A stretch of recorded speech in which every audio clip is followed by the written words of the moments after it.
Somnifère, le podcast. Bonsoir à toutes et à tous, nous sommes le mercredi 19 octobre et Somnifère vous raconte ce soir l'histoire d'une jeune orpheline qui, malgré les difficultés, les bassesses et les trahisons, va réussir à s'épanouir et trouver la félicité. C'est une histoire de l'autrice Michèle Lenormand intitulée « Enthousiasme ». Et juste avant cela, une séance de relaxation autour de la notion de gratitude pour refermer cette journée sur une note positive. Je vous souhaite une excellente nuit et maintenant place à notre séance de relaxation. La séance de relaxation.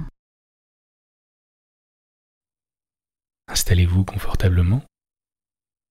Laissez votre corps s'abandonner de tout son poids sur le matelas.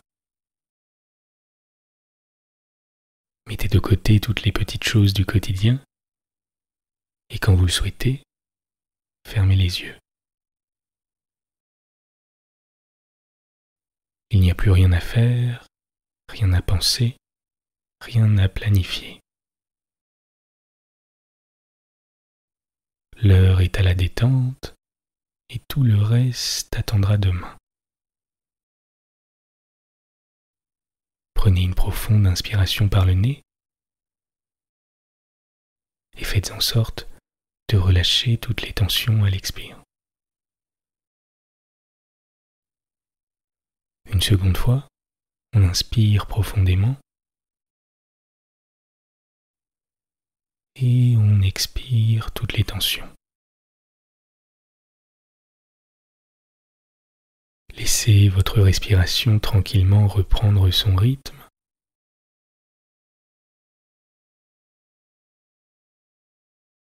Et pendant la prochaine minute, portez simplement votre attention sur la région de votre ventre.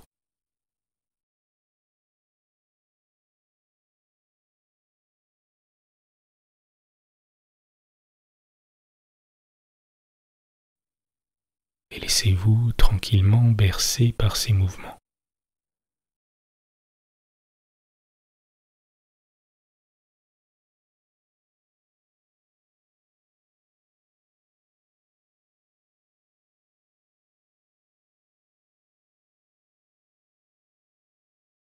Cultiver des émotions positives avant le coucher permet de s'endormir plus sereinement, d'instaurer un sentiment de calme et de sérénité.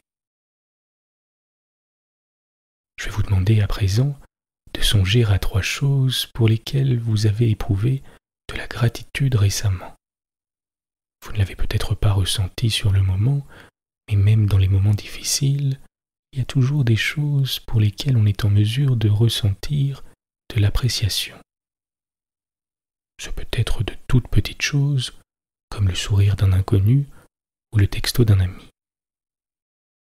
Ou des choses plus générales, comme reconnaître la chance que l'on a d'être en sécurité ou d'être aimé de quelqu'un.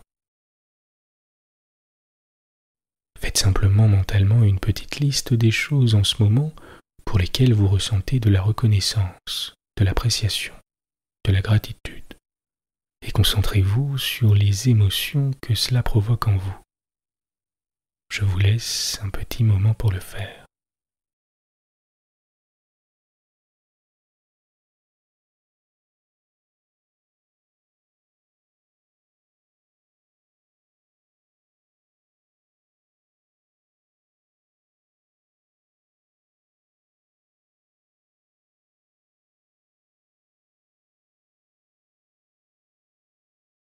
Laissez ce sentiment de gratitude s'installer, ce sentiment de calme et de sérénité prospérer.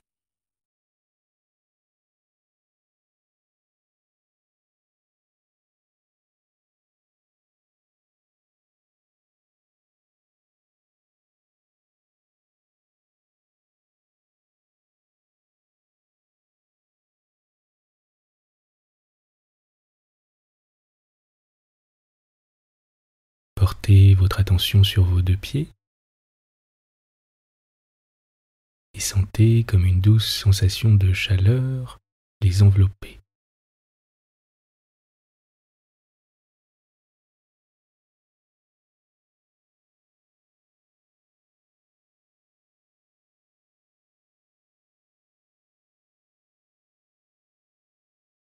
Laissez cette sensation remonter lentement vers vos chevilles.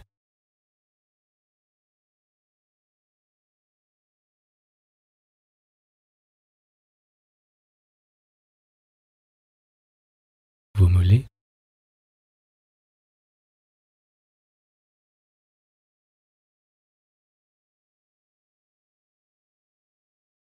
Vos genoux.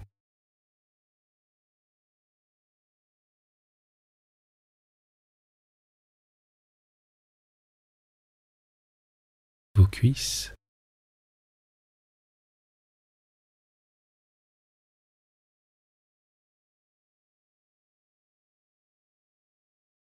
Vos hanches.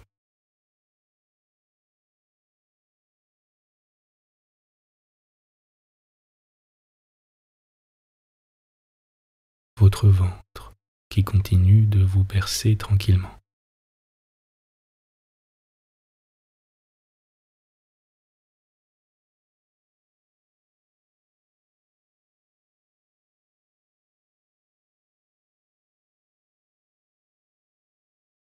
Votre poitrine et votre dos.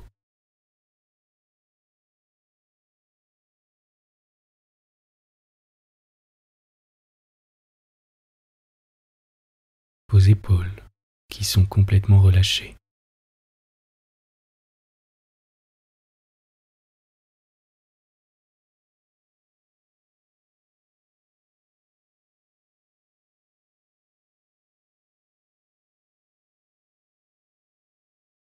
Laissez cette sensation de détente s'installer un peu plus à chaque expire.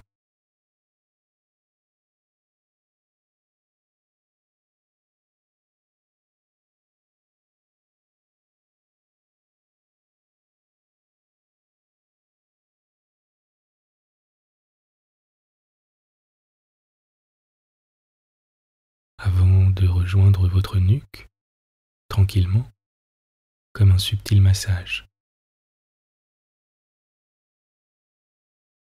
Puis votre cuir chevelu, qui s'enveloppe à son tour d'une douce sensation de bien-être.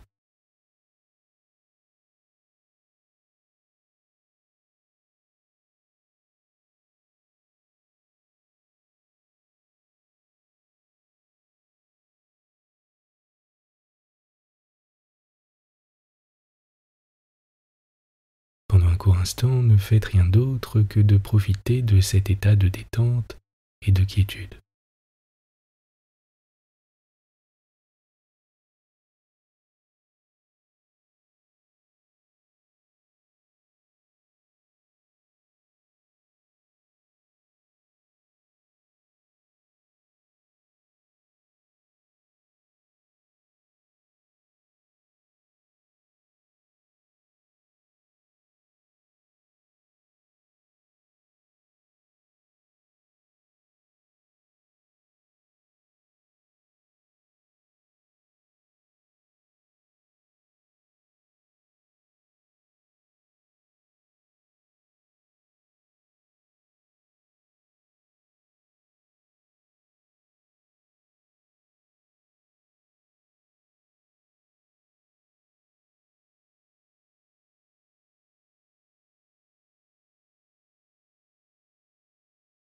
Vous êtes calme et détendu.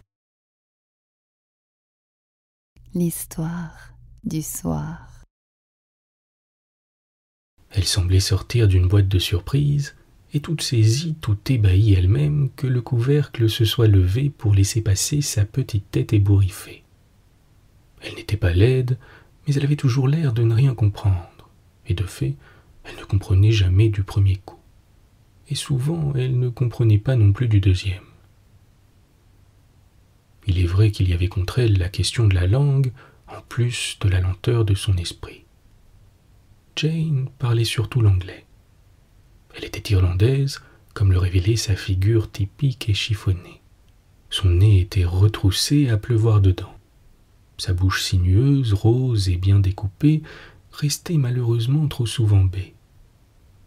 Elle avait des yeux bleus bien encadrés de cils noirs, longs et frisés, mais des yeux si étonnés qu'ils étaient parfois un peu fous. On aurait pu jurer qu'il n'avait rien vu, qu'il découvrait tout à l'instant, et ne savait où se poser. Elle ne pouvait rien démêler, rien tirer au clair. En vérité, déjà cela se devine, Jane était un peu stupide. Une femme plus futée aurait pu s'enorgueillir de cette épaisse frange de cils, de sa ligne de tête délicate et fine, de ses cheveux châtains, mousseux et ondulés, et de sa taille assez gracieuse et assez ronde à la fois. Mais Jane était à 100 lieues de pareilles idées. Jane, d'ailleurs, n'avait pas du tout d'idées. Elle n'avait que du cœur. Dans certaines circonstances, cela suffisait. Pas toujours, hélas. Et bien souvent, c'était désastreux. Et son pauvre cœur devait alors traverser de pénibles bourrasques.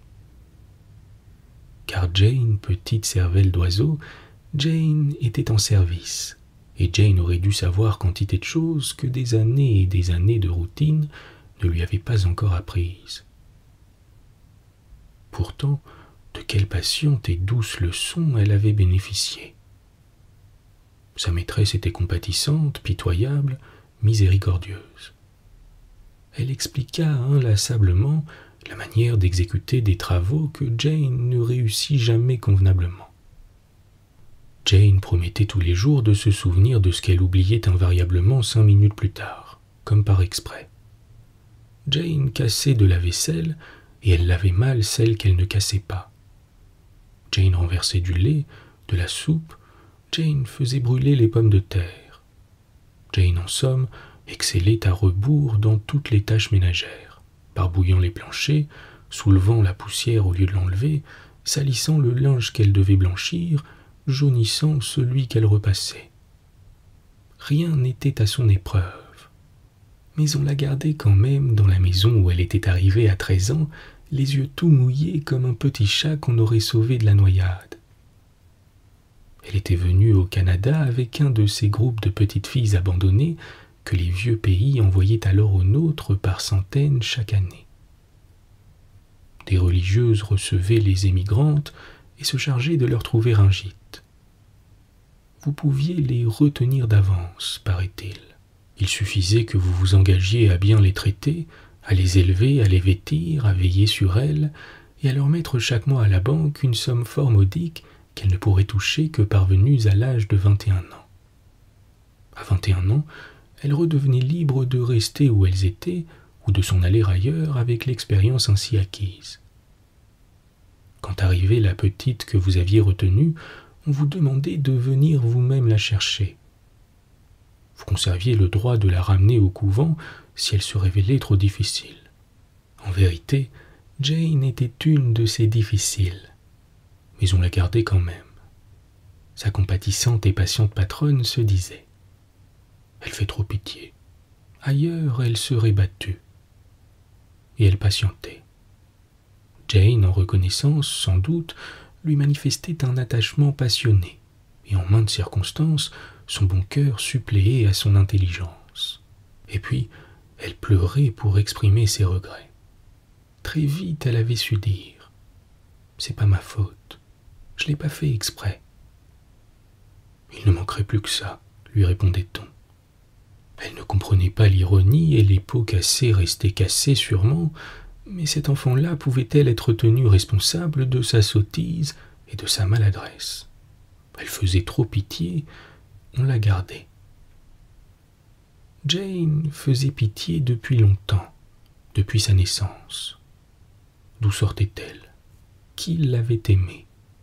On savait qu'elle était baptisée, mais jamais il n'avait été question d'un père pour elle.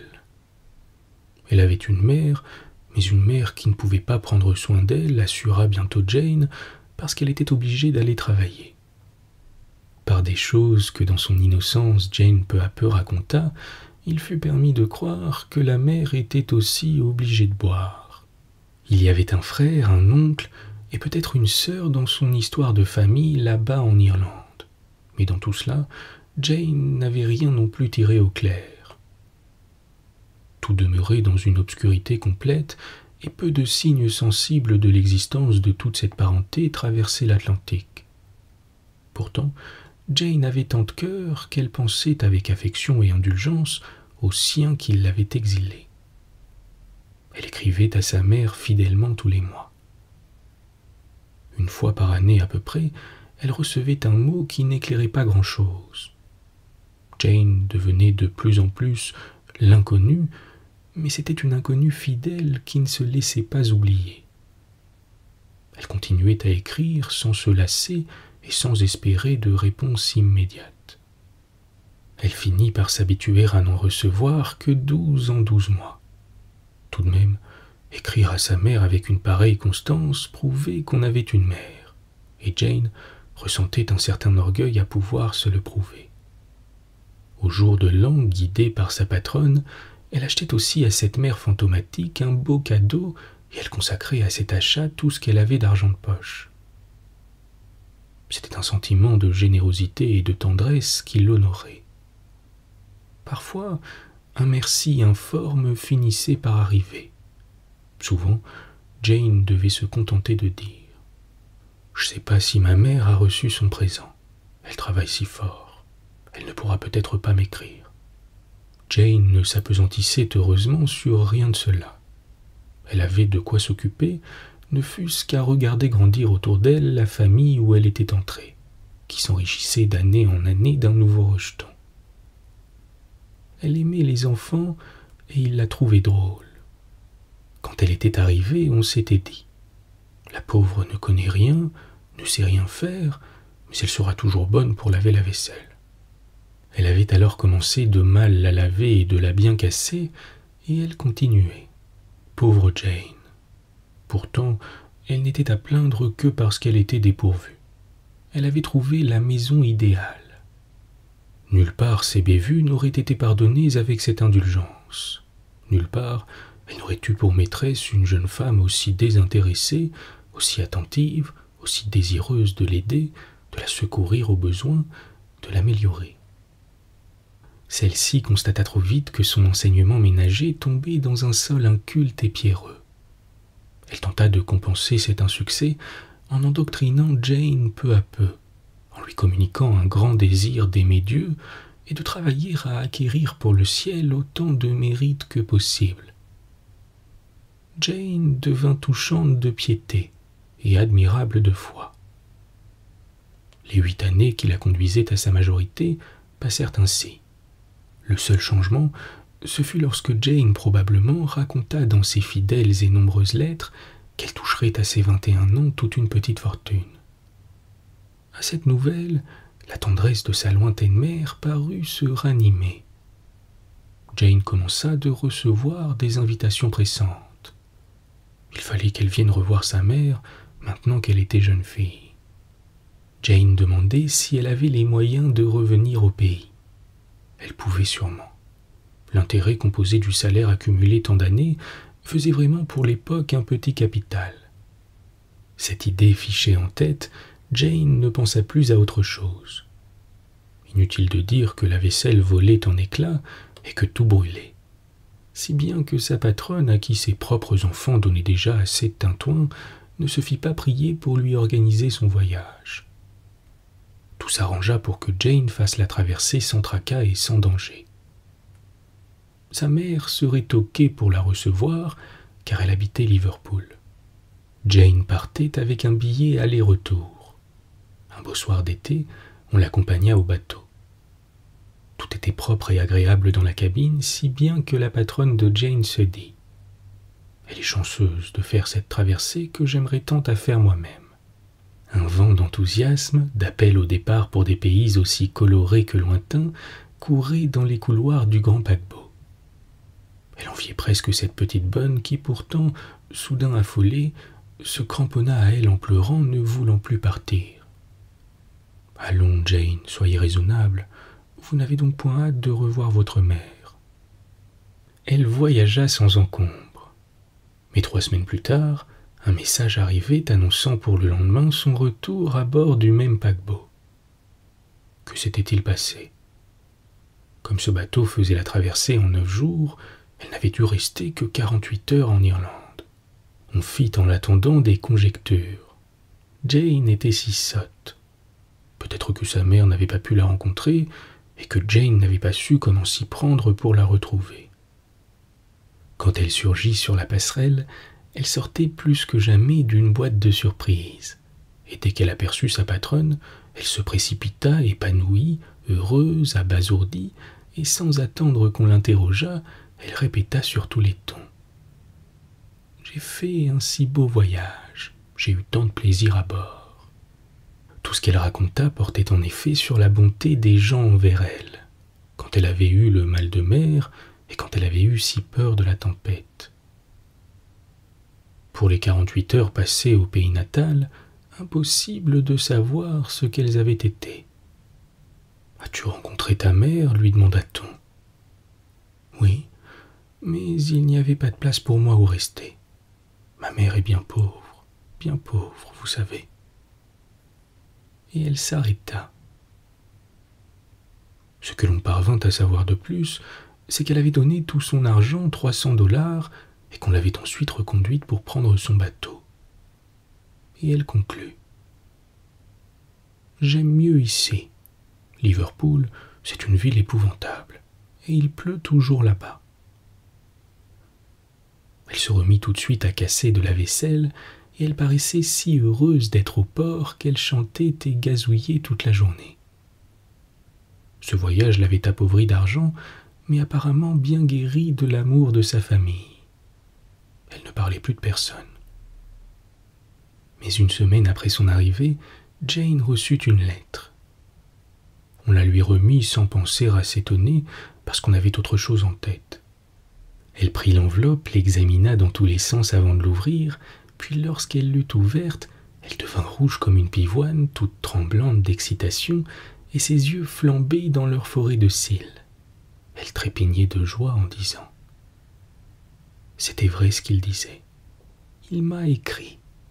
Il a acheté sa ferme et il dit qu'on pourra se marier pour Noël. »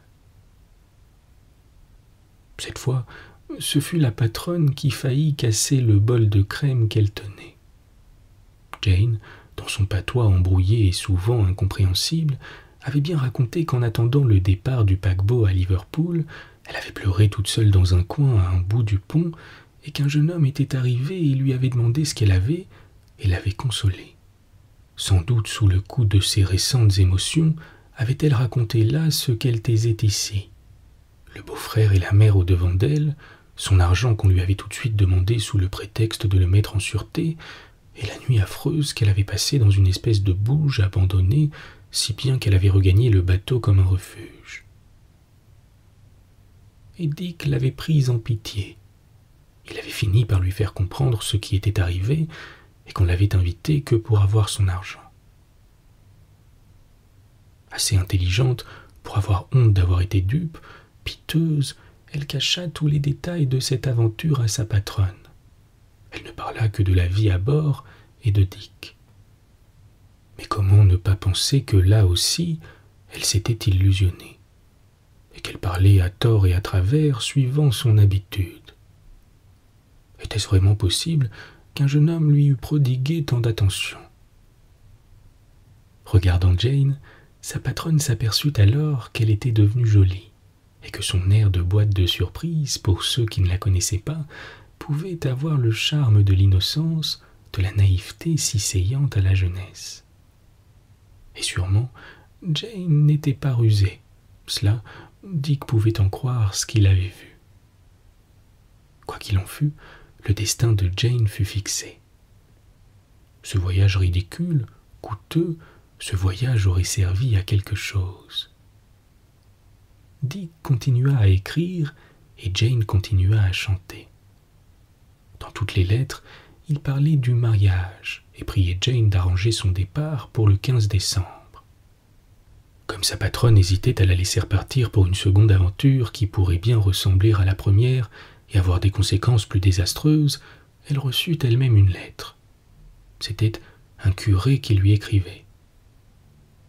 Il lui donnait les références les meilleures sur son jeune paroissien, lui disait que tout était arrangé et que des religieuses recevraient la jeune fille en attendant le mariage. Elle trouverait l'argent du voyage que le jeune homme envoyait. Tous les dires de Jane étaient confirmés. Une fois de plus, elle accompagna Jane pour ce nouveau voyage. Cette fois-là, C'était à la gare de Windsor, un soir d'hiver déjà bien froid. Jane eut encore une crise de peur et de recul au dernier moment, et elle ne voulait plus ni s'en aller, ni se marier. Mais l'heure de départ d'un train est encore plus inexorable que l'heure de départ d'un paquebot. Dans la vapeur, les wagons décollèrent lentement, emportant Jane le nez aplati sur la vitre et de grosses larmes coulant drues sur ses joues. Elle ne revint pas cette fois. Ce fut fini.